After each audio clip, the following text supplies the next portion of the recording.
Welcome to the Bear Tiger podcast, episode 10. We've gotten this far. Double figures. We've got 4 of us in the booth today. So in the booth, my place. Josh White, how are you? Good, mate. All goods. Mark Raven. Yep, here, very well. Here he is. And he's back, James Slate. He's had a stressful week, but he's here now.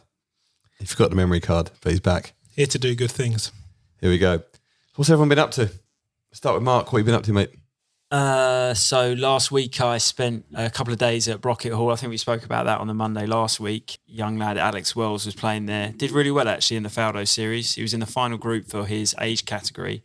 And yeah, I think he finished tied 5th in the end, but it was a good showing from a guy that really hadn't been in that position before. So yeah, that was good to see. And again, I just have to say the standard of these kids, these 15-year-olds, it's just incredible, the golf they're playing. So yeah, I was there, did a couple of other bits with some of my other clients in the golf world. And so yeah, pretty busy. It was nice to be back in the golf sort of environment again. The last couple of months, as we all know, has been pretty stressful. But yeah, no, it's a good week. Yeah, it's getting there now, isn't it? Yeah. He's almost fully back and he raves, typically in a sports car as well. It's like the old raves is breaking out. He's never gone anywhere. He's always been there, never just left lurking. James, tell us about what you've been up to. James has kind of taken over from my position, hasn't he? He stepped into Mark's One Renault shoes. finish, next one over to you, son. Yeah, no, house renovations, lurgies, moving from house to house, missing out on golf trips that I spent a year organising. Yeah, no, it's a good week, but got a lot done, getting ready for Vegas, getting ready for launch.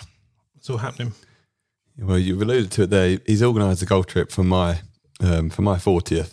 It's been going on for about a year. He did all the tournament director stuff, right through to the travel plans and the hotel and everything, and then got everyone together. Had team meetings.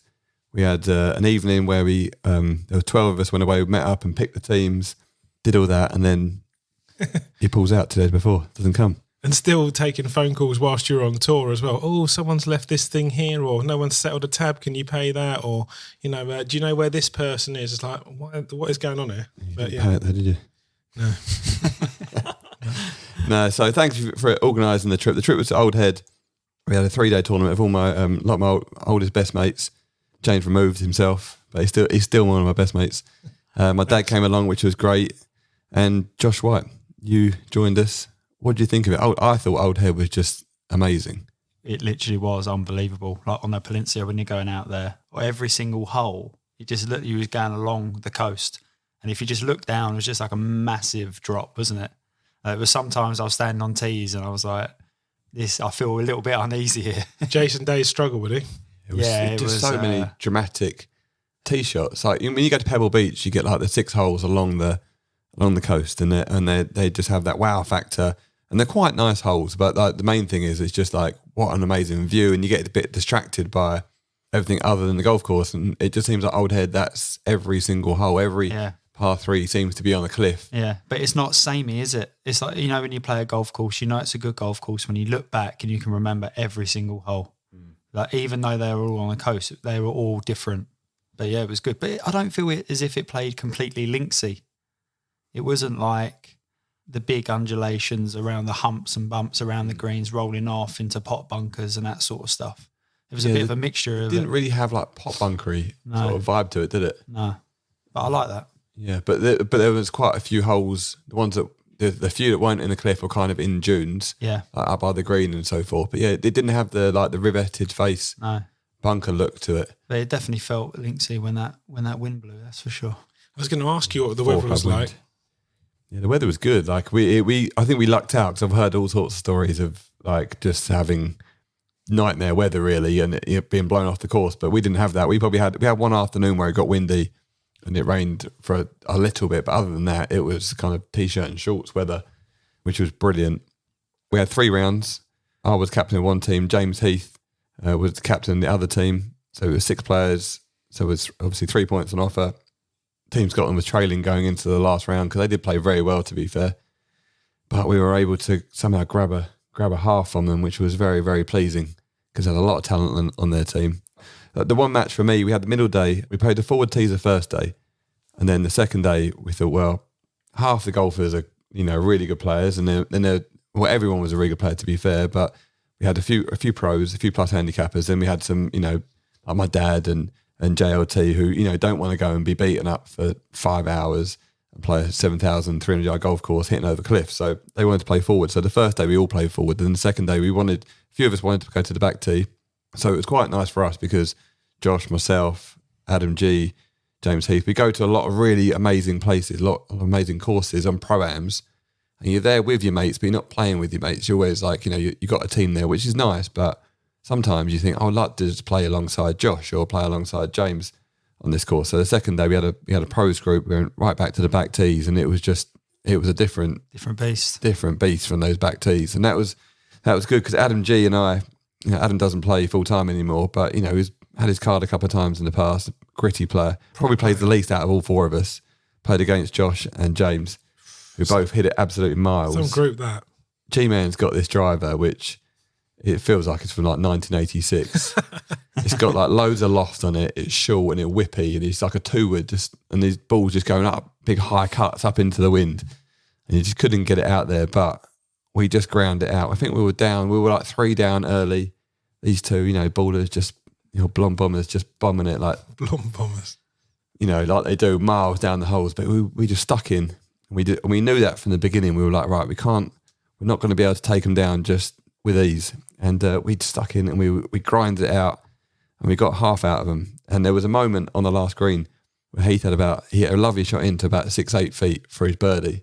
And it was all a bit tense, and that was to win the match. And as it slid by, G just let out a massive yes as it missed.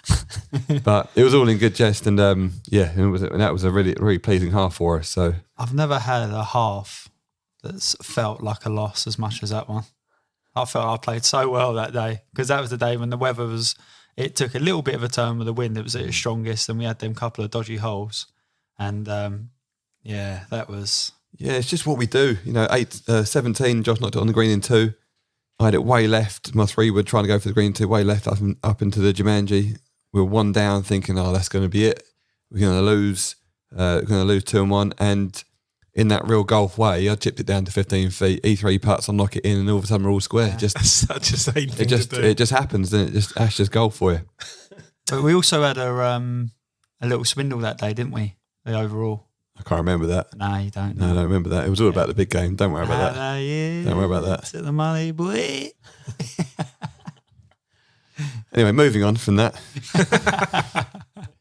So, big things happened this week. The PGA Tour FedEx Finals at Eastlake. What a finish to the season.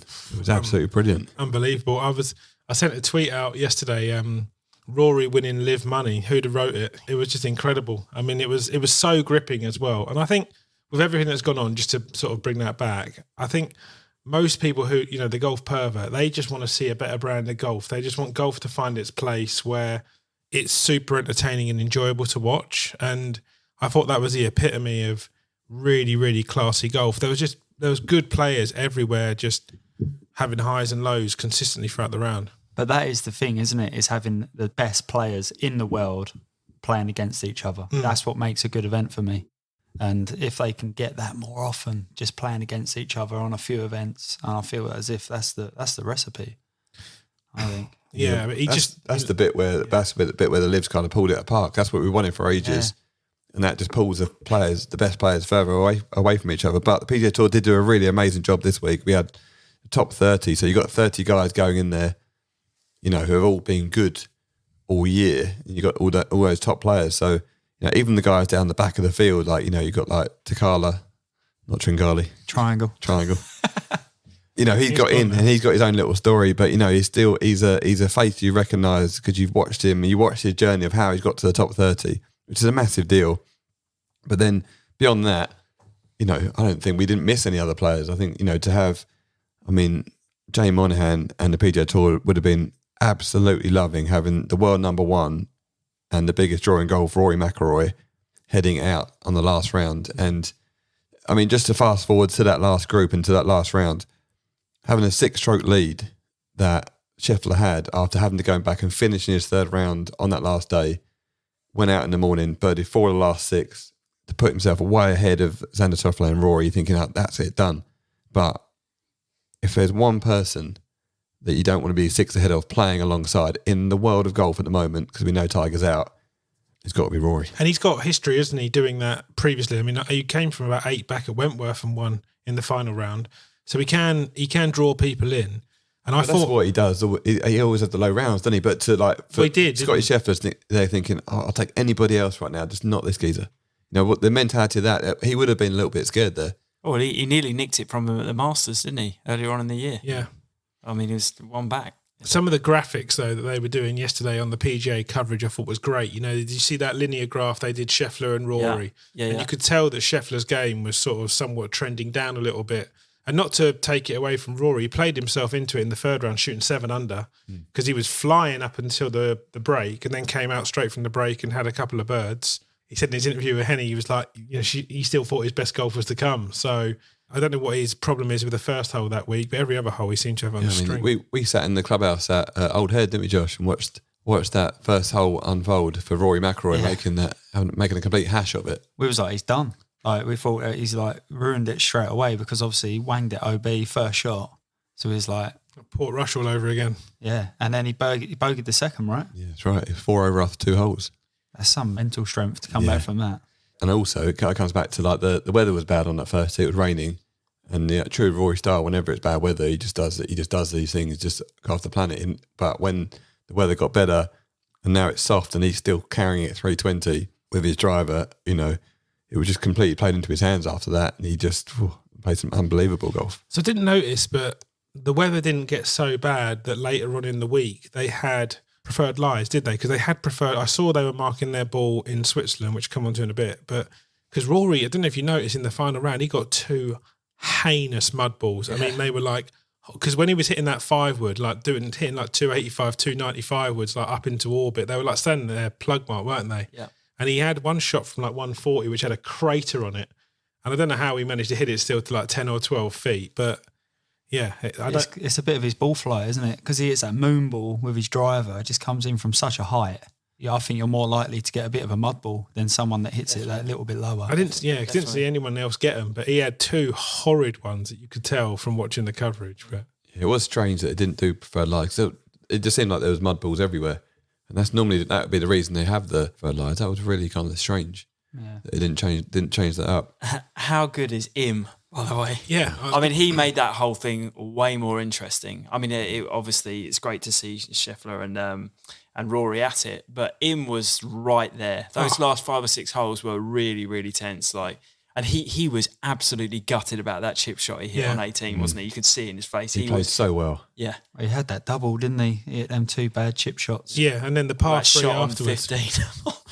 That was filth. Yeah, just he had 17 great holes, really. Just he was metronomic, really, wasn't he? Yeah. So that one double bogey, but I mean, his golf swing is just so just looks like nothing can really go wrong. You know, he's got he's got a funny pace to it, but the way that he transitions, he's just hitting good shot after good shot. I feel like it's sped up a little bit, the backswing, because it used to be really slow, didn't it? Did it? I was watching it yesterday, I was like, he looks like Zed, he's got quite a lot of, if he wants it, he looks like he's got a lot of speed left. Because he looks like he curves it like a yard, doesn't he, with the driver? It's just on a rope. But there was one hole that all of a sudden he's just popped up from like 172 and just goes bang 178. You're like, wow, where's that come from? He just has. I feel like he's got like 6 mile an hour in there if he wants it. Yeah, he's quite a player. I actually felt a bit bad for him. I was doing the commentary last night, and our show is sometimes produced from France, and they kept taking the breaks as he was playing. So they would watch Rory and Scheffler play, and then they would come through in the cans in the earpiece like, right, we're going to break. And as I go to break, they would show him shot. So down the last 3 holes, they basically didn't see him hit a shot, and he had a chip on 18 when we were in the break, thinking, if he chips this in, he's going to go to 22 under and go 1 ahead. And they're not even going to see it. They didn't see a tee shot, didn't see his approach shot, didn't see his chip shot. Felt pretty bad for him. The Brad Faxon was doing a bit of commentary on the... Doing a bit? Yeah, he was doing a bit of boy on Sky. And he said what you said last week in the podcast about him hitting it a bit high in the high up the ball. Rory. The putter, yeah. The putter. So they worked on that a little bit, wanting to hit a little bit higher in the face. And obviously he putted very well, didn't he? So The putt he held on 15 must have absolutely deaded off Scheffler. Yeah, that was a hammer blow. That was like some massive anaconda across the green, downhill, left to right. I mean, straight in the middle. Like, and the crowd, I mean, I was shocked actually. Like, Scheffler, American, world number one. I mean, this is probably one of the things I've not got with him, because I think off the course he's got such a lovely persona around him, but he isn't celebrated like number ones kind of normally are. But I guess we've seen that with Tiger, just the kind of roar that he gets. It was all Rory. Guy from Northern Ireland over in the States, and like everyone is just like, the Rory chants were just electric. I mean, the atmosphere sounded phenomenal. Yeah, they love the Irish, don't they? Everyone loves the Irish, don't they? The Americans, almost every American you meet tries to tell you how they have some sort of Irish in them somewhere along the line. Yeah, he's such a popular player, isn't he? And that's why he's the biggest draw. And he just has, it's hard to really pinpoint why he's so fun to watch. But there's just so many different things. He has a nice golf swing. He plays a brand of golf that everyone loves. Kind of bounces down the fairway, doesn't he? And he can chuck loads of birdies at it. Very open with the media for the most part. I think he's got better with the media though, even like, as he's kind of got older and matured a bit. I think he's even, you can just tell of his, the language that he uses. I think he's always been good with the media, because more from the point that he always just tells the truth, and he's almost happy to tell the truth and apologise later, rather than maybe give a contrived answer. And he does, he's done that quite a few times, which I think just comes across really well. It makes him really likeable. He's just got that kind of tiny element of like, being jovial though with it now as well. He's just, you have a bit of a joke with him. And I think you're absolutely right. He's really, really comfortable telling them about, the fact that like St Andrews still really, really hurts him. So this helps just blow the froth off it a little bit. But, I think that's great that you can just show that sort of insecure side about it as well. Blow the froth off. And I think because of that, I'm definitely emotionally invested in Rory when he's playing in things like this. Whereas, I'll be honest with you, I wouldn't. Sounds like you're pretty emotionally invested in Sung Jae Im. Well, I'm getting there with it. But no, I definitely watch Rory and I'm invested in what he's doing at that moment in time, especially if he's going for the win. Like, I'm engaged with that. Whereas it would just be not fodder, but in the background and anyone else, like I'm just watching it because I'm interested in golf and who wins. But with Rory, I'm really like 50. Look, when he bogeys 14, but then he hammer blow putts on 15, like I'm into it. I'm invested. Like I'm. So, but I don't get that with anyone else. He takes on that roller coaster, doesn't he? Yeah, he does. Yeah, and I think it's because he lets you in with the interviews, because he's open everywhere else, because he like all the other bits that you've mentioned. And, there aren't many guys out there that are doing that, the whole shot, No, and just to rewind for the whole round, really, to say, right, you're six back and then you bogey the first. You'd think, it's over. But somehow, like, the stories in golf just don't play out how you think they're going to play out. The amount of times, when Josh would know, you tee off late in a tournament and someone shot like, say, 7 or 8 under in the morning wave, and you're thinking, they must play great golf there. And it kind of puts pressure on you, and you think, I've got to play this perfect brand of golf all day. And then, you maybe make an early bogey and you think, sod this, like, it's not going to happen. And then you come in later on and you chat to that person who shot like 8 under par, and they go, I was a bit lucky, really. I chipped in on 1 hole and hit it in the trees 1 hole and it kicked out. And you think, for fuck's sake, I didn't know it was going to go that way. Yeah. And, just how that played out, that he made triple in the first round. And then he was 6 back and bogeys the first in the last round.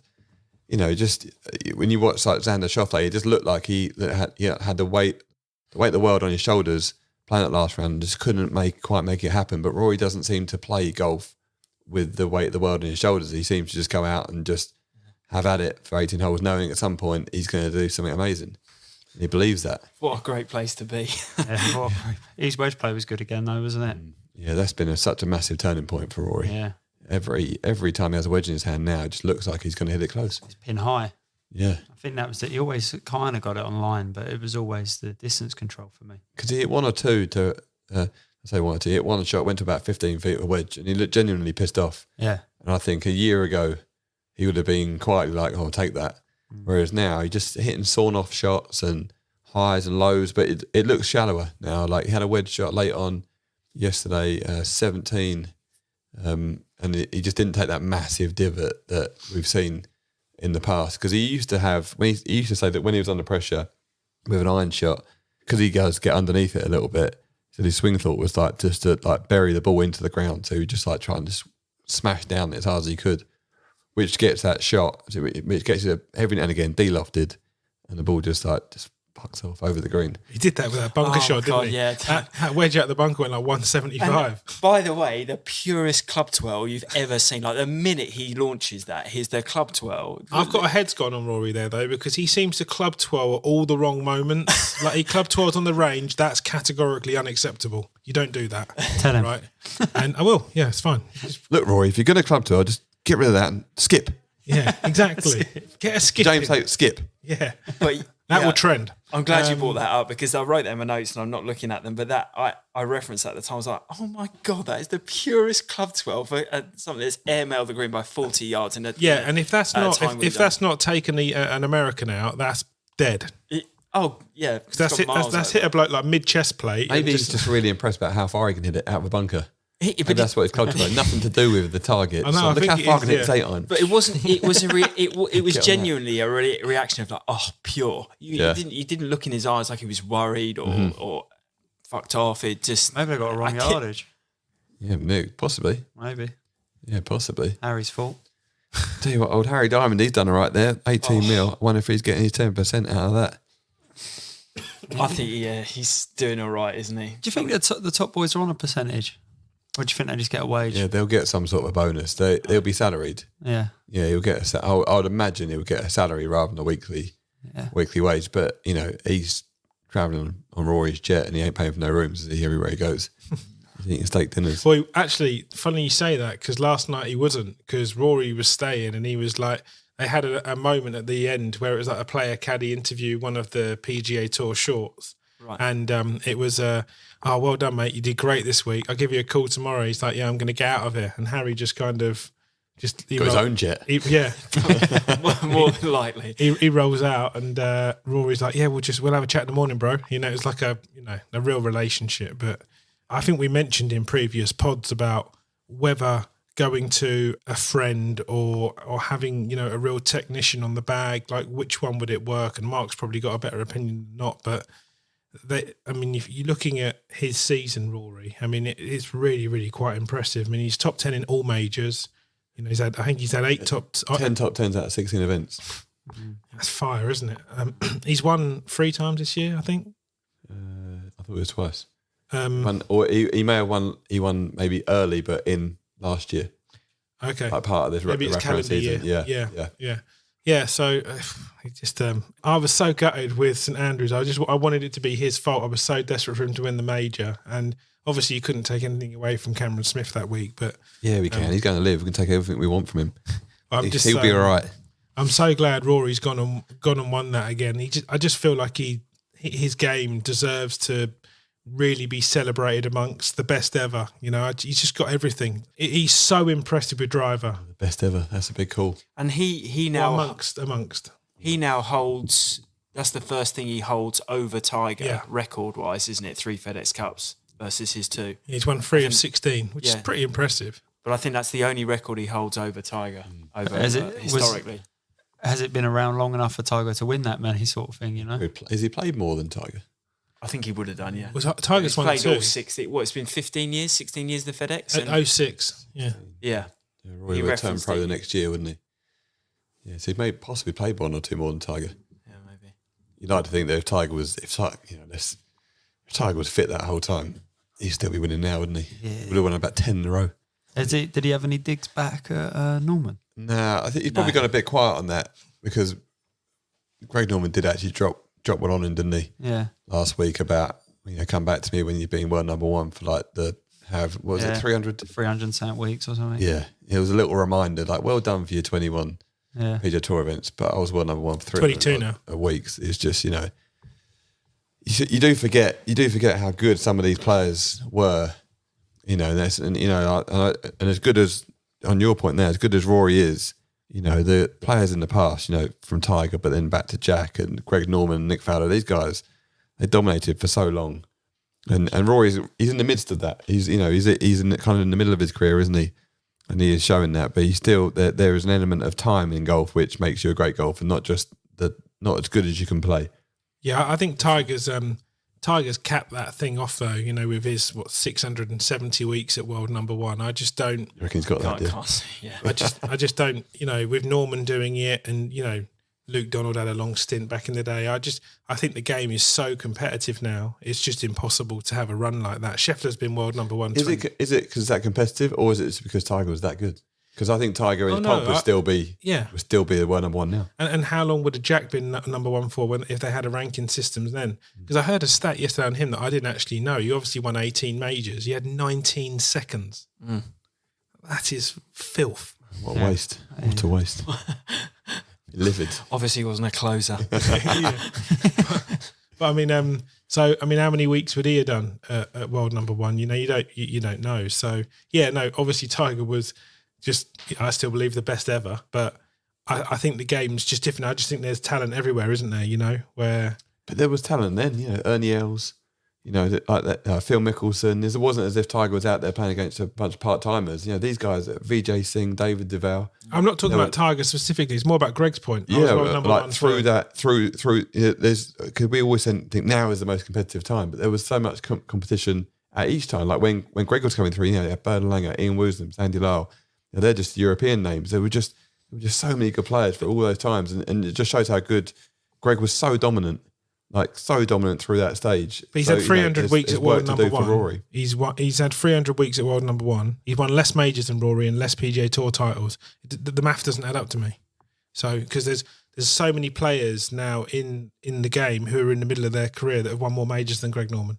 So I just believe that the consistency, because you could argue that it's like Rory's not consistent. Like he had a patch of majors, but like that was in a very quick succession, really. And since it's been an 8-year drought of majors, and essentially it's majors and world number one. That's what equate to someone being a great player. And Rory hasn't had that consistency. As good as he is, he's still not, and he could hit that, but he doesn't. He's not maximised his talent. No, we know that he is the best when he gets going. I was going to say that's what kind of makes him that interesting, because next year he could win. You wouldn't put it past him win all 4 majors. Like he's got the potential to do that. There's not a lot of players that could do that, but I feel like he really could. Yeah, Scotty Scheffler's been an interesting one, isn't he? I guess get the feeling like it just doesn't seem like a world number one. No. Like he's been there for a long time and nobody's going to knock him off. Understated, isn't he? Do you, Josh and Zane, you guys are swing coaches. Do you think long term his move has injuries around it with that big back foot move? No, because he gets out of the way. His body gets out of the way. Yeah, there's no resistance, is there? No, exactly. It looks free. He just lets it happen. Yeah. It's quite a tiny move. He doesn't get his body in any sort of weird positions that he shouldn't do. Because it's actually weird when they were down the driving range. You get that kind of angle from almost like 4 o'clock where it looks down that side there. He's actually, hang on a second, I've got to get this right. His P8 through to P12 actually looks really classical. What's P12? Goes to P10. Yeah, but from impact through to follow through, right? It actually looks like a fairly classic move. 8, 9, 10. Well, 10's not classical, is it? But 7, 8, 9 through the ball, he's very good, isn't he? He does get onto, which is why he's such a good player. It looks kind of messy around it because he said about the footwork and he has like some crazy follow throughs. But when he's doing all his leaning and that sort of stuff, they're not terrible shots, which means to me he's like replaying the game. He's not playing golf swing. He's playing like get the club face pointed where I need it to point at the right time so the ball goes where it's going to go. And I think he plays the game more than anybody. When you start talking about rhythm, everyone thinks good rhythm is when things look quiet and stuff like that, like Richard Mansell or someone like that. Whereas he, even though he's got a lot going on, his rhythm repeats. And so I would say he's actually got a nice rhythm to his swing. I'd say one thing, even though we've kind of, he's been unfortunate yesterday to not get over the line and clearly was struggling. I thought his short game was unbelievable yesterday. He hit some chip shots from some muck lies that were just dead. He kept himself in it for as long as possible, didn't he? In the end, obviously, it's not worked out, but yeah, he did. He was some of the short game shots he played were. He probably only hit 9 greens. Yeah. Wait, how many fairways did he hit? Probably only hit 2 fairways, 3 fairways. Yeah, I think he hit 17, didn't he? And 18 actually. I think he probably got up to about 6 or 7 fairways with hitting the last 2. What was that? They didn't really reference it on the comms that I was watching. What was that putt worth for him on the last, that 5-footer? Because for me, I think that that would have dropped him to about $3 solo million. third. About $3 million. Yeah, no one referenced it. I thought, hang on a minute, this is a pretty big Funny part. that, isn't it? Because you're thinking he's in a funny way. He's probably thinking, look at the 11.5, essentially by not winning. Yeah, You know, 'cause he's probably thinking, oh, you know, in the back of his head, he's thinking, oh, 18.5 million, I can go and get one of those. yeah. Buy that, can buy that. And then, you know, 2 hours later, you're thinking, oh, maybe I won't buy one of those. I'll downgrade that. It probably, it's a funny thing in professional golf. Like in that position, you're probably thinking he's lost it. But essentially, all those players, none of them are actually thinking about that money on the golf course when they're playing. When he's putting, he's not thinking, oh, this could cost me 5 million. He's just thinking, this is right lip. But yeah, it does bring the drama into the viewing, doesn't it? Yeah. They'd referenced it for everyone else, bar that. It was quite good, that, wasn't it? What they started the week on and what they closed out and stuff. Because I think Fitzy picked up like $4 million. He grew. He started at 1.8, didn't he? And he finished at like 4.5. That was a good graphic, 5.5. I have to say. Oh, that was engaging. When it would be good to have the whoop or whatever it is, the heart rate thing, because then you would really know if they're thinking about it on 18. They've dashed that, haven't they? That used to be a prominent thing, and it's not been around for a while now. I think some of the players have still got it. I see Billy Horschel, he wears it around his bicep, doesn't he? Yeah. Wears it quite high up. Yeah. Anyone here whooping? No. I was whooping, but it stopped working, so I really should put it back on. Mine stopped working after 3 days. I'm still subscribed. So Why did it stop working?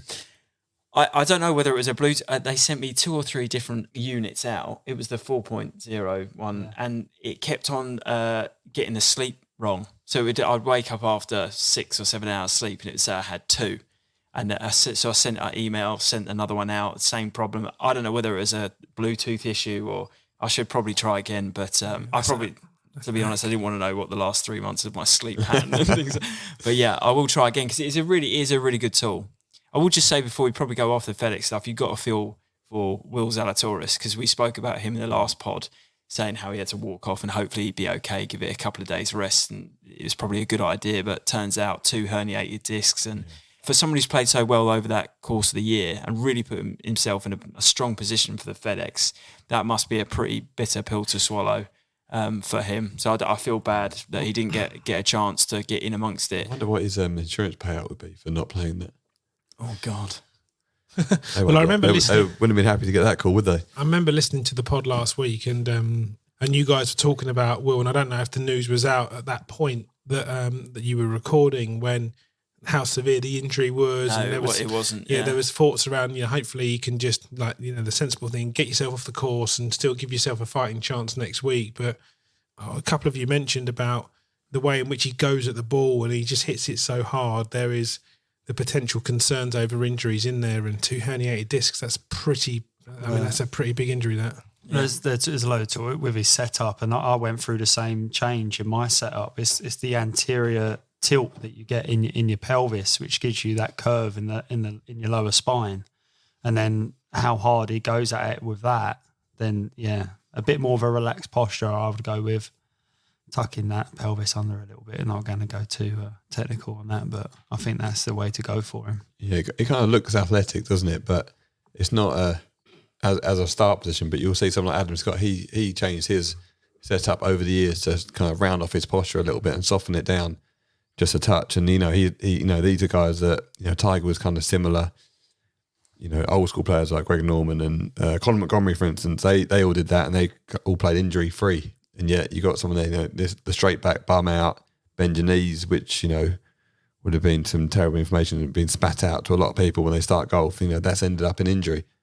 And when he does hit it, you do think, I'm putting his body through some issues there. And you think, I wonder if that will last. And it hasn't lasted because he's a young man. He's had essentially it's cost him a big opportunity in his own, kind of golfing career, cost him money as well. So I'm sure that'll be something he'll have to look at. Coaches and people around him will take the glory, but have some serious conversations now. Like, we can't let this happen again. So hopefully he'll get that all worked out and he'll be all good. Real shame for him not to be there, but we did get a really amazing spectacle as it came down to the end. It was just I think the golfing world probably needed Rory to kind of win that with everything that's gone on, and it just I don't know, you can't better that. Like the PGA Tour, the whole season coming down to one shot like that, across all the real golf that's gone on. I just thought it was absolute the business.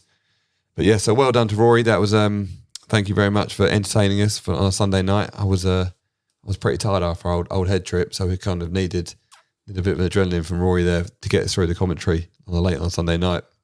And then the season starts again in 3 weeks. Amazing. It just comes around so quickly, doesn't it? Is it still in Hawaii, the start? So that's where it starts in January. The Fortinet Championship is the first one. Does Wentworth not open their season? Because it's a co-sanctioned PGA event. Yeah, I don't know. It's a whopping prize fund now. I mean, I think just about $10 million. So at Wentworth, yeah, at your club. Are you a bit annoyed about that? I mean, to be fair, you haven't played golf enough this year, really. But it's a bit annoying, isn't it? Your course is shut. No, these geezers traipsing around it, digging it up. Probably not preparing their pitch marks. No, I think it's some society. Bizarrely, I think it adds to the prestige a little bit. Did you rate the bunkers? Yeah, Harry, what are you doing? Make and roll on arrival. Yeah, but I think it adds to the prestige a little bit because I think it's really good to be able to go and see how they set the course up for the tournament pros and see what they do within that week, and then you get to sort of craft yourself against the golf. Obviously, slightly different because the first hole's a par 5 for members.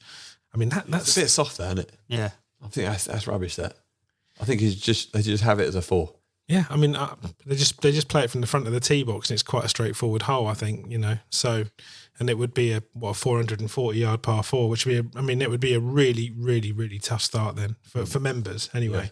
But I think it's a tough start on tour, isn't it? Really? Yeah, the whole golf course is a start, isn't it? Yeah, like 1 and 3, that's a decent start. Well, 2's tough because it's actually quite a small landing area. But it's 9-9. It's like that's the breather in the first 3 holes. You're thinking, just tee it up a bit more and get this one on the green. Whereas the first and the third, you can. And the tree right. Even if you're not on the green on the first and the third, you're on the front edge. You're quite happy. And the tree right, they've shaved it all back. Right. So I mean, used to when obviously on a Saturday or a Sunday, like they'd put the pin back right, and you'd have to curve it. That's right for you. You can just wing your big left-right drawing. Yeah. You're left-handed. Yeah, loved it. You're a bit annoyed. Like, they've cut that tree down now. Well, that's why I was getting shots back on the field. Yeah, so it's good. I'm a fan of it. It's only it's a week without golf, and you get to go to the golf course and watch some of the best players in the world play it. Like it, clubhouse pass, you get over it. Yeah, being a member, little +1. There you go. Get your offers in. Yeah. I accept ETH, fiat. And also you get to play with the stands up, which is really cool. Are you booked in on the Monday for that? No, I'm not entering the Monday. I'm still nursing this shoulder a little bit. So yeah. That shot into 18 with the stands up, that's so cool, pure, isn't it? Yeah.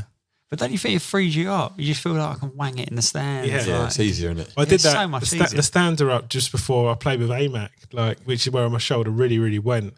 And I did a good 5-wood down to the apex of the corner and was trying to hit a big curver in. Just wang. I had 4-iron in my hand. And just left it left and just wanged it straight into all the geezers who were putting all the stadiums up. It's like a free drop, cool, nice little chip, tap in for birdie. Thanks very much. Well, interesting point that. So when you played with our mate Alex, you also played with Ali from Hype Swords, my manager, and Dean, did you not? Dean Burmester. Yeah, we did. Yeah, and some really nice news actually. Dean Burmester, I never know what you said to him that day, but he's gone on. He went to the Corn Ferry playoffs and got his PGA Tour card, which is really exciting. And he said he would come on the pod, so we get to chat to him about that, which will be pretty cool. He had there's a clip on the Corn Ferry Instagram, and he's standing over his shot into the last, and the commentator saying if he birdies the last, he gets his tour card, and it's a lovely wedge shot over the pin, sucks it back to inside 2 feet, taps it in, and he's now a PGA Tour player. Cheddar.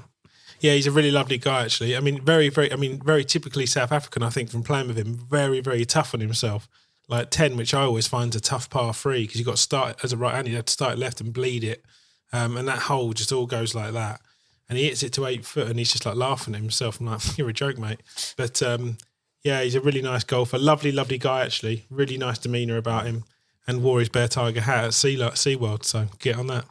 Yeah, he's now a friend of the club, which is pretty cool. So let's move across. So he's been playing on the DP World Tour pretty much to this point. Had a few starts on the PGA Tour and benefited from this strategic alliance. And he's now taken that up, so he'll be playing a lot more in America. But the DP World Tour this week was the Amiga Masters at the famous Crans-Sur-Sierre Golf Club. Been going there for years. I got to play there a couple of times back in the day. It's such an amazing place. Like the ball goes miles, and the views are just absolutely stunning, and the air seems clean and everywhere. I played one year with Lee Westwood. It was probably 2007, 15 years ago. And we played a third round with him and Gonzalo Castaño, and we're all kind of top 15, playing quite nicely. And we're going down 17, having a bit of chit chat. Everyone's quite relaxed. And I said to Lee, it's a bit of a nightmare getting here because you have to fly into Geneva, and then you get a train, like a 2 or 3 hour train from Geneva to basically to the bottom of the mountain. Then you get the courtesy car, and the courtesy car brings you 40 minutes up the hill. It's a bit of a ball ache to get to, but when you get there, it's completely worth it. And we're walking down 17, and I was saying to Lee, it's a bit of a ball ache getting there, isn't it? And he's like, no, just get the airport down the bottom of the hill. And I was thinking, walked a few more steps, I was thinking, who flies there? I said to him, what airline goes there? And he just went, my jet. Prick. Love that. And he had a bit of a dick move as well, just before we move on to Cran. Did you see that? He had a bit of a dick move this week with Eddie Pepperell on Twitter. Did you get that spat? Yeah, we did see that. He tried to chew out John Rahm a little bit, didn't he? Yeah, Eddie was straight on him, wasn't he? He's top draw. I'd love to get booze with Eddie Pepperell. That'd be insane. Do you want to talk us through it? What can you remember? Do we need to look it up? Yeah, a little bit. I mean, I think in his very kind of eloquent style, he's just gone for his throat, Eddie. Who, Eddie or Lee Westwood? No, Eddie, and said, with all that's happened, with you taking the cash and sort of moving over to the dark side, as Zane calls it, like, can't you just humbly just accept that people are learning about what's going on in with the evolution of all tours and just let it go a bit? And then I think Lee had a swipe back at Eddie. It was I very almost missed this, as if like I didn't even know you existed, sort of thing. And I'd see Shane Lowry put a little emoji up, didn't he? On was that Lee Westwood's post? He put like the rolling eyes on something. Yeah, just right? Literally just left that, just one emoji, rolling eyes, and it just all went off. Oh, is that right? Yeah, that's pretty cool. But yeah, so back to the DP World Tour event. Yeah, it's a stunning venue. Have you guys? Anybody watch it? I watched it up to the playoff and had to shoot off to get to Discovery. But there was some good golf. Really good. James Blake favourite was in the last. Richard Mansell. He's trending in the right direction. I think we've spoken about him a little bit this season. Tweeted him. He just seems to. He just seems to be getting a bit really well, mate. Friends. No. He just seems to look a bit more comfortable in that in that company as well. So it was good to see Matt there, fellow Wentworth member, in the final group. Friends. And name dropping here. And I think I don't know what you guys think because you played on the circuit, but I'm a skier as well. So I think Crans is probably my favourite golf course on the DP World Tour. Have you been there? I've been there when there's snow all over it. Have you? Yeah. He's like skied down like the 7th or something like that. Yeah, exactly. Yeah, got stuck in a pot bunker, busted my ankle. But yeah, I just think it's just a beautiful place, and every backdrop just looks amazing. So, and I do find it really interesting that the ball goes like into orbit as well. It's quite cool fun. Altitude. Yeah, back on Matt though. To be fair, I think he was very good mentally to be able to go out after losing his card on the PGA Tour by 126. That is so painful. It is, yeah. And he's obviously been struggling a little bit, no momentum, and then to be able to go out and have a good last round, shoot 4 under, was it in the last round, and then to lose in the playoff. I know he had very good. I know he had a bad playoff hole on the green there, but other than that, he's got to take a lot of positives from that. Yeah, you do see that quite a bit when players go off and play in the PGA Tour and are maybe not as prominent, then they'll come back to Europe and they do. It's just a mental thing. They just come back feeling a bit more comfortable. And, he obviously, we know Matt works on his swing a lot and he's a very, very hard worker. And somehow he's been able to just come back to Europe, probably feel a bit more comfortable and then play the type of golf that he's probably been absolutely pushing for and fighting for the last 2 months, really. Yeah. But he did as well as Thriston Lawrence played. Got to see a bit in the 3rd round and watched quite a bit of the 4th round. It did look, to me, it looked like Matt was going to be the winner. He looked like he owned it a bit. It didn't turn out that way, but I think it's good signs for Matt Wallace. I hope he kind of kicks on a bit from there, really. Plenty to play for. I feel like we've really culminated at East Lake, but we've got off to Dubai, race to Dubai Championship. I mean, at 126, right? He's missed his car by 1, but they're talking about that there were 7 players that played in the first FedEx event that are likely to leave. Tringali's already gone. So by default, will he not get a card or a status that will allow him to play anyway? No, Doesn't as I understand it, he don't doesn't bump up. You finish 126. If players don't come back, you're in that's your category. It doesn't But go is up he because the more tournament likely finished. to get into more events the following year? Yeah, because you think of that, so. Yeah, the you line think would just so. go down. Yeah. Well, you're going to get the Corn Ferry playoff guys will go in between 125 and him, so it'd be a big batch of players. But still, he'll get his opportunities. But now is he going to be in that no man's land where he's like kind of traveling, doing the whole Atlantic travel, trying to get into small tournaments and travel all over the place? But it's so confusing, is it, when it's strategic alliance, because there'll be like the Scottish Open. There's going to be all the sorts of mixed PGA Tour events. He'll work it out. If he is playing well, obviously BMW is coming up. If he wins the BMW, that's co-sanctioned or whatever you want to call it. Does he get his PGA Tour card through that if he's a winner? Or no? I don't really If it's co-sanctioned event, which I don't know, I need to check actually. If it's a co-sanctioned event, yes, he would, because it's a PGA Tour event. Right, okay. I didn't know whether it had to be just solely PGA. I think because it's called the BMW PGA Championship, but I think that's in alliance with the Professional Golfers Association, not the PGA Tours, isn't it? I think that's where some people get no. Well, yes, that is right. But saying that, the PGA get like one spot in that event now. Yeah. Can't remember. Wow, they used to be loads. 15 or so. Yeah, they get one. It's almost there just for the name now. It's not really a PGA event at all. It was called the Powerade Championship or something, wasn't it? I think it was called. Was it? Yeah, but the PGA used to play for. Get on that. Powerade been going that long. I'm trying to find some schedule here. But yeah, if it's co-sanctioned, yes. Yeah, okay. So as you say, there's loads of opportunities coming up. Yeah, he'll get plenty of golf, and it goes back to the whole thing, doesn't it? Like, just keep playing well. Yeah, keep playing well, climb up the world rankings, get himself in the bigger tournaments, and that is your route, really, isn't it? Getting to WGCs and so forth. And he's obviously very good on momentum. He's won probably 6 or 7 times on a spin, I think it was, to get his actual card. So he obviously keeps it going. Yeah, he can really play. And Thriston Lawrence, we haven't really chatted about him. He was the winner. Josh and I would have met him a few years ago when he played a bit on the Mina Golf Tour. When he was a young South African, he's bulked up now, still rips it. And yeah, amazing win for the young lad. So it'd be interesting to see how he presses on. He's got a lot of game.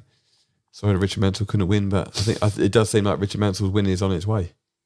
Yeah, he just looks like he's got a really good demeanour. Like, he absolutely sends it. I mean, there's nothing different to what we said before. He's just, just because he was very much alongside Todd, when we followed him fairly closely. Todd's good mates of him, really, which is how we got to meet Richard. He went through the Euro Pro Tour. He had a really good year in COVID where he got his card, and with that check, I think that takes him to about 700,000 euros this year on. That's a nice year. On the DP World Tour, and that pretty much almost definitely cements him into Dubai. Yeah, he did have full status, so he kept it last year, did he? They were saying that he's just he's gone for it because he's played 7 weeks on the spin now. I didn't think he had a full status this year. I don't think he kept his card fully from last year. Yeah, through the Challenge Tour, I think. Yeah. Was he not on the main tour last year? I think just bits and bobs. Right, okay. Yeah. Talking about Challenge Tour, Steve Tiley finished second this week. Go on, Tars. Yes, he did. He was texting me last week, I'm done, mate, I'm done. I'm 40, I'm not making any money, and he's come second and he's all chipper. The short game doctor. Yeah, he's been desperate to get on the pod. He's texting me 3 times a week. Has he? Yeah. Well, he's had a good finish. We'll get him on. Doing bits. Doing bits. He's funny, Tyler. He's amazing, Tyler. He just keeps going. I think I played amateur golf with him. He's 41. Hits it straight. Doesn't hit a long way. Just got a mega short game. And he started firing up his Instagram and the short game doctor. That's it, yeah. Doing all his funny little videos and so forth. So he's worth a little follow on the Instagram. I think it's on there. And he's got a mustard short game. We used to call him Major Tyler because he's qualified for 4 British Opens. He just has this knack of being able to do that. So worth a follow, and hopefully we'll get him on the next couple of weeks. We'll get him and Todd on together. Would be quite funny, I reckon. Yeah, it would, yeah. Just be Tyler dropping jokes and Todd's laugh all the way through it. Todd's birthday today, to be fair. Yeah. Oh, yeah, of course it is, yeah. Happy birthday, TC. Yeah, boy. Need to dig out some sort of random embarrassing picture for him. Yeah, I've got loads of those. Plenty of them. What have you got? Do you not remember that night we went uptown and we had me, you and him? He just got right bent up, didn't he? I took him home with a train. We've leave that story for when he's on, I think. So, happy birthday, Todd. He had another solid week, I think, didn't he? He just started. He made the cut. I think he actually shot 7 under to make the cut on the number, which was impressive, and finished down the field a little bit. But he'll bounce back. He'll work his way up. He's got his card now, so that's cool. Anyway, moving on. We've had a great golf trip coming up, and it's really got the juices flowing. Anyone got any golfing trips coming up? We've got golfing days coming up. Ooh, have we? Go on then. You got your golfing day on the 14th of September, where you've got Zane and friends for the ZS Invitational, which will be good. We've got the Bear Tiger UK launch on the October the 7th, which will be really good for 60 invites. And then we've got Vegas on the 8th of October, which will be the Bear Tiger Ryder Cup team against some Americans. So that'll be pretty good. So, yeah, we've got some pretty cool stuff coming up in the next few weeks. Nice. So, to add some detail, so we've got Friends of the Bear Tiger event, which is going to be played at Wisley. Small event of people within the golfing industry. Then the event on the 7th is at the Grove. Is that right, James? Yeah. 60 players? 60 players. And we've got some members that have always signed up. They're going to be playing the Goats members. We've got some of the Goats, yeah. And then I think the Goats have got some friends and some other people come along and other people that have been interested or following the project for a little while now. Yeah, which would be pretty good. Bacon rolls. What's the format going to be? Have we decided on it? Yeah. So it'd be like bacon rolls on arrival. I think just to let you and Josh know now, you'll be doing some seminar stuff. Nice. So I think Josh probably at Bombs and Zed probably give a short game masterclass or a bit of verse to verse. And then there'll be I think I washed my hair that day. There'll be a team and an individual. That shouldn't take long. There'll be a team and an individual for 18 holes, bit of cart golf, then back for a barbecue on the veranda. Hopefully the weather holds out. Everyone tuck their shirts in, hats on the right way around. No music on the buggy. That sort of stuff. That's old school. You get the old JBL flip out, get some Drake on. And then Vegas, I mean, what's the schedule there? Because you were saying about you wanted to get us playing golf the day after we arrive. We're going to be absolutely effed. Well, you get all the time back in the air. So thanks so much. So after you arrive, you can deal with jet lag by just getting right amongst it. Get in the casino, have a few gin and tonics. Wet Republic. Yeah. I was trying to remember. Can't just be zoomed in. I was trying to remember the place that would be the game changer for Zane. And there's it won't be Vegas, trust me. And I remember it's called Drais, Drais. And it's a club that he'll absolutely adore. It's like Liquid Sutton, but like warm on a Sunday. Is that doing? I'm 40 now. I don't do that nightclubs. Absolutely not. Yeah, it's just all old school hip hop and. I've got that on my phone. Yeah, that's all right. Well, the DJ might let you plug your phone in. It'll probably be in line with what they do. Get on that. Yeah, then we got 10v10 Ryder Cup at the Win. And we're trying to sneak in some. That's some the thing now. Every match you do just becomes a Ryder Cup now, doesn't it? And there's Zane Leo Ryder. Then we've got a Ryder Cup in there, Ryder Cup over here. Let's have it. I'm hearing a lot of good stuff about that golf course. Oh, it's elite, mate. Yeah? Yeah. Elite. It's a joke. And then the following day, I think we're going to give us a little heads up. We're going to do some filming. Tell us about it. Yumi and Zed, and then because Sparksy's coming. And then and we'll try and play tips, because if we can play tips, the 10th hole almost tees off the casino floor. Yeah. It's 7,400 yards, past 71 from memory. What are the green speeds? I think about 12.263. Is it Pawanya? It's a Blue Sesame. Blue Sesame. It's our cocktail. Sounds like something in Subway. No, that's the grass that Carl Spackler creates on Caddyshack. Ah, knowledge. Yeah, it's a really, really, really top track. It's lovely. I mean, nice. You'd hope so for $800 a round, wouldn't you? Any heads-gons this week? Well, I sort of briefly had one earlier, didn't I? Yeah, James he chucked his in early. Mark, got any for us? I'm just trying to think now. There must be something going on at your renovation that's caused a raving out. Well, we're nearly there, I suppose. What about the estate agents in Isha? Oh yeah, I can have a heads gone with them. There's too much swearing involved with them. Off the top of my head, I haven't got a heads gone. If anyone else has got one, and then I'll try and. Well, I got a bit of a bomb for you. Go on then. I had one of my cars stolen from outside my house. Nicked. Have some of that.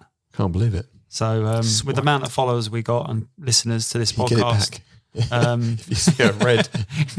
Yeah, here's the number plate. Get out and look for it. But nah, it's a bit annoying. But just be nice, people. It's not completely gone. It's insured. Yeah, it's insured.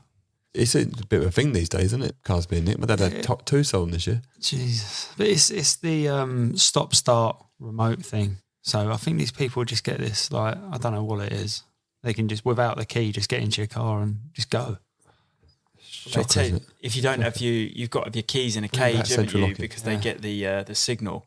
If the signal's close enough, or they can get their reader close enough to wherever your keys are in the house, they can take the signal and then off they go. And then they've got, once they start it up, they've got a piece of gear that keeps the signal alight. It keeps the engine running, because normally if the key goes too far from the car, that's it. Did you nick my car, Mark? You know a lot about it. Yeah, no. I did warn you. I told you to get a cage a couple of weeks ago, so I gave you fair warning. Oh. Yeah, so you need a cage really if you've got one of those. But it's the stuff in the car. It's more the heads off. You know, like just little things like sunglasses, baby seat. Wrigley's extra. Had some chewing gum left in there.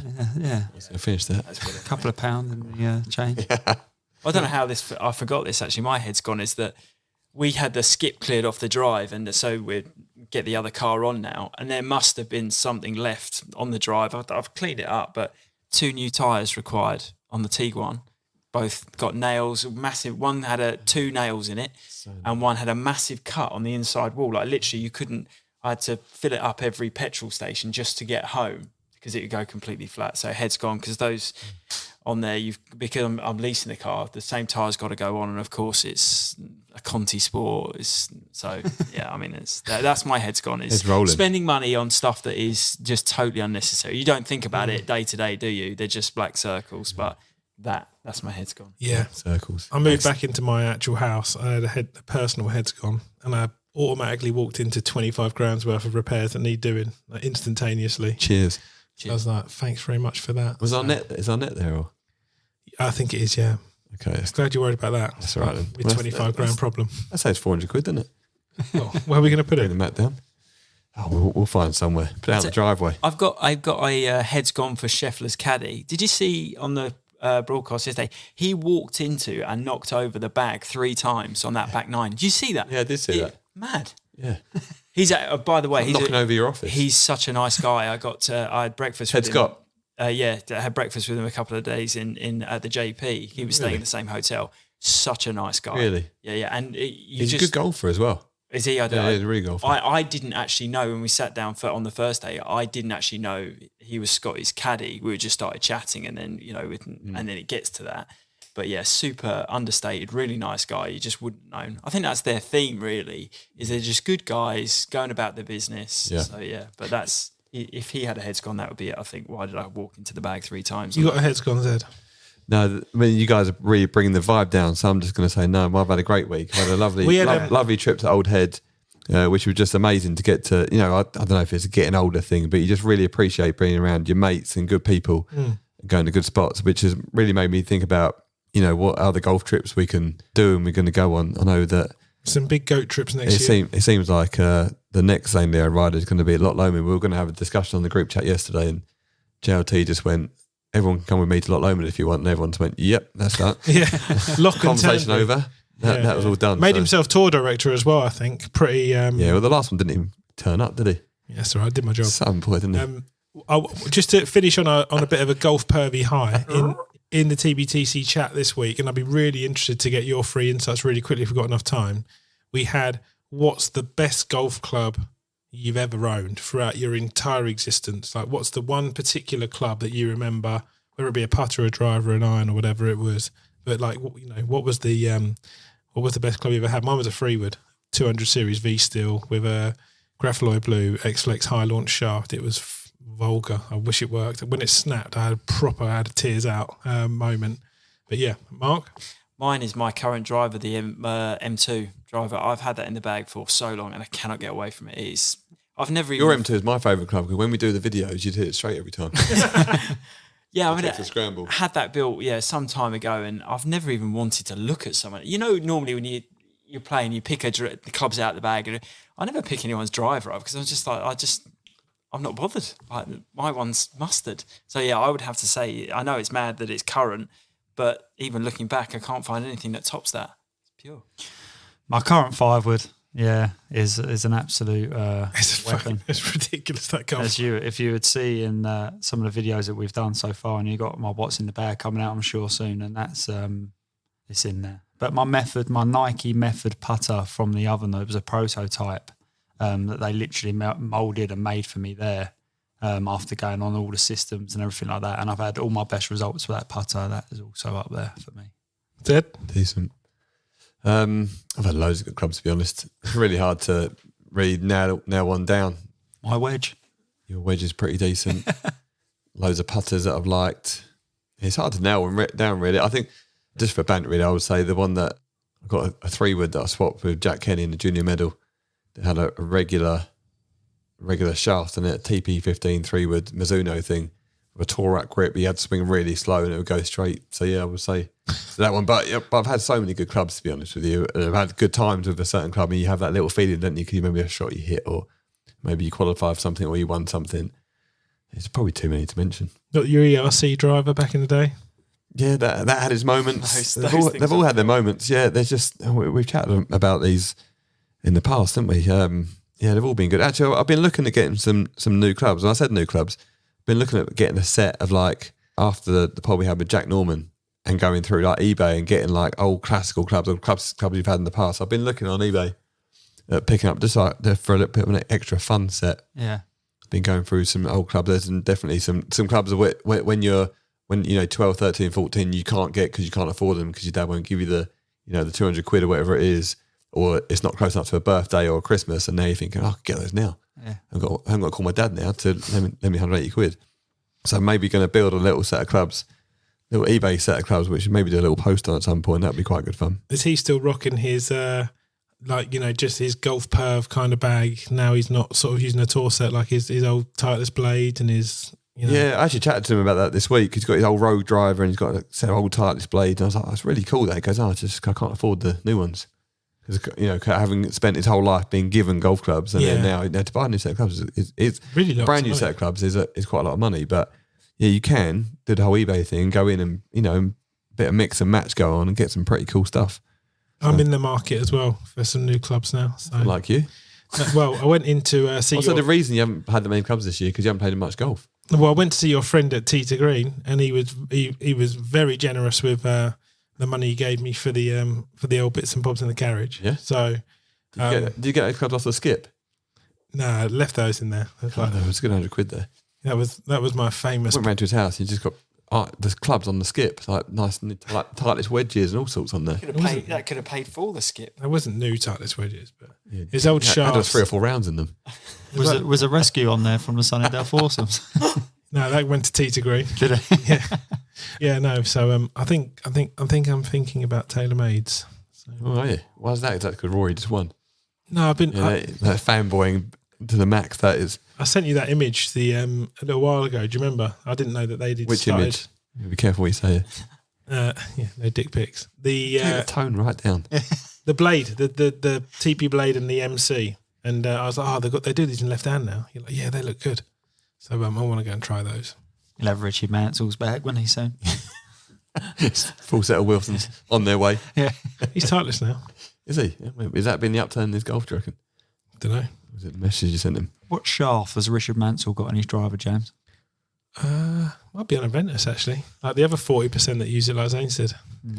I reckon you know every spec. I generally don't. And he'll be using he used a Titleist driver for a long time. He goes, yeah. He used a Titleist driver when he was a Wilson player. So I imagine he's still using the driver, but I can't remember what shaft it was. Swings it too fast. What is the best driver on the market? Well, this Callaway, this ST, like people are going crazy for it. Stealth's obviously done really well, and you had the final group using it yesterday. But everywhere I look or ask, people say this Callaway is the real deal. But a lot of people are quite sort of bullish on this Titleist TSR that's come out, and they've obviously had a lot of wins. Cameron Smith's used it, Cameron Young's used it all year.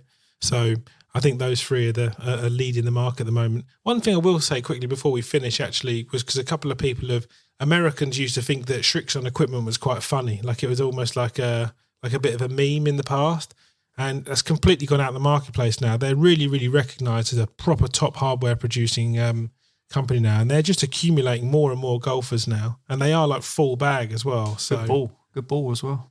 Z-Star. Yeah, he's a good ball. Well, there's lots of good stuff out there, and there was a lot of good stuff in that podcast. Happy to be hosting you boys, and thank you for sharing your thoughts on the world of golf. Cheers, Ed, man. Pleasure as always. Thank you, Zane. And we're going to really struggle next week because there's no golf tournaments. Look forward to chatting to next week There must be some cool stuff we can do then. about Richard Mansell. Friends.